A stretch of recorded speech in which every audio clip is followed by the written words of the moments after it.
আমি মিডিয়ার মাধ্যমে আমার আসনের মানুষ সহ বাংলাদেশের মানুষ সহ বিশ্বের মানুষকে জানাতে চাই, সবাইকে আমরা আহ্বান জানাচ্ছি। আমার এ বিষয়ে যেহেতু আজ 3 দিন ধরে রাতে অনেকে ঘুমাতে দিচ্ছেন না, কানাডা থেকে, সিঙ্গাপুর থেকে, মালয়েশিয়া থেকে, আর ইন্ডিয়া তো আছেই, আর আমাদের এলাকার আসনের ভেতরে বহু মানুষ এই 3 দিনে যেহেতু একটা উদ্যোগ নিয়েছি, তো এই কারণে এরা নড়ে চড়ে বসেছে।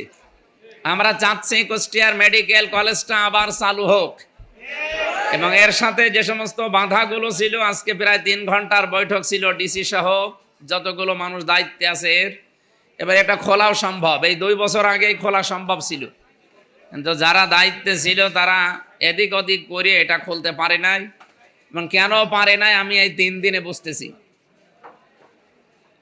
প্রায় সব মিলে শুধু মেডিকেল কলেজের জন্য 50 কোটি টাকার উপরে অফার হয়েছে এই 3 দিনে, তাও কেউ জানবে না, শুধু আল্লাহ বাদে।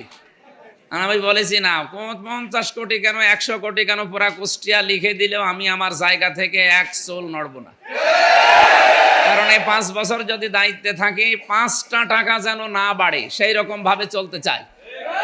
আপনারা সাহায্য করবেন না? হ্যাঁ, আমার আশপাশে আমার আত্মীয় পরিচয় হোক, দলীয় পরিচয় হোক, আর বিরোধী যারা আছেন, কেউ যদি আমার নামে কিছু করতে চান, আমি যদি জানতে পারি তার কিন্তু খবর করে ফেলবো। এই জন্য ওই কাজ কেউ ভুলেও করবেন না। জায়েজ বাদ দিয়ে